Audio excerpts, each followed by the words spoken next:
Si Luffy ay nagbukas ng anyong nika at isang kamay na piniga si Kizaru. Namangha si Kizaru, hindi nga ba, ang lalaking tinalo si Kaido, sa One Piece episode 1026, dumating ang mga sundalo ng Holy Land Mary-Joy na gustong kontrolin si Kuma gamit ang mga kadena. Pero hindi nila mapigilan si Kuma, upang makawala, pumunta siya kay Bonnie, inunat niya ang kanyang mga kamay at piniga ang hangin sa isang maliit na bola.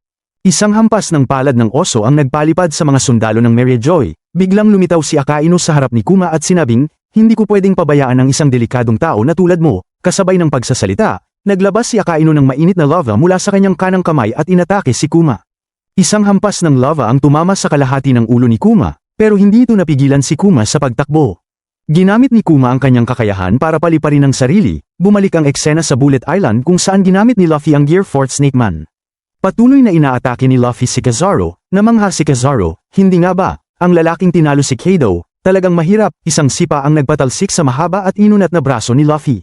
Ginamit ni Kizaru ang kapangyarihan ng Glint Fruit para mabilis na makarating sa malayong lugar mula sa Bullet Island. Sa isang iglap, bumalik siya sa harap ni Luffy at isang sipa ang nagpalipad kay Luffy. Habang lumilipad, dumaan si Luffy sa isang higanteng robot at agad itong nahati sa dalawa. Nakita ni Bonnie ang galit na si Kizaru at kinuha ang mga pyesa ng makina sa lupa para atakihin siya.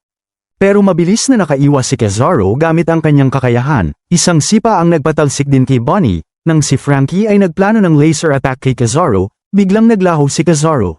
Lumitaw siya sa harap ni Vegapunk na ikinagulat ng lahat. Nang si Kizaru ay nagplano na patayin si Vegapunk, si Luffy ay tumawa at nag-transform sa anyong nika. Mabilis na tumakbo si Luffy pabalik sa control room sa ere, gamit ang malaking kamay, hinuli niya si Kizaru. Si Kizaru ay napawisan sa takot sa anyong nika ni Luffy.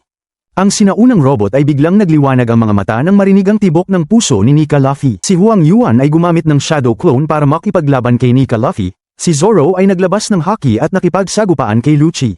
Sa episode 1027 ng One Piece, makikita natin na si Huang Yuan ay nahuli at naramdaman niyang hindi maganda ang sitwasyon. Nakiusap siya kay Luffy na magpakita ng awa. Si Nika Luffy ay nakangiti habang mabilis na pinaikot si Huang Yuan at itinapon siya.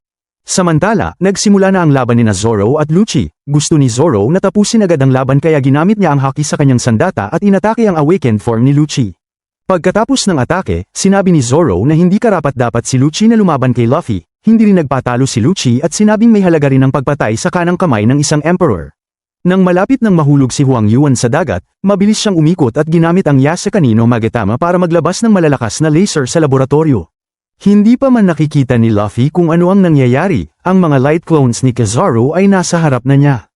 Gumamit ng Yata no Kagami si Kizaru para atakihin si Luffy at nasugatan ang pisngi nito. Agad na umikot ang mga paa ni Luffy at tumakbo palayo. Ang mga clones ni Kizaru ay naghabol sa kanya, biglang bumalik si Luffy at ginamit ang kanyang mahabang tsinelas para wasakin ang mga clones. Bumalik si Kizaru sa control room at hinuli si Usopp. Sa isang malakas na pagsabog, si Vegapunk ay nagmaneho ng tank no.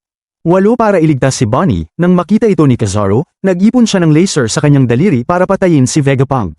Sa sandaling yun, biglang lumitaw si Luffy at nilunok ang laser. Hindi kinaya ng katawan ni Luffy ang lakas ng laser at sumabog ito mula sa kanyang katawan.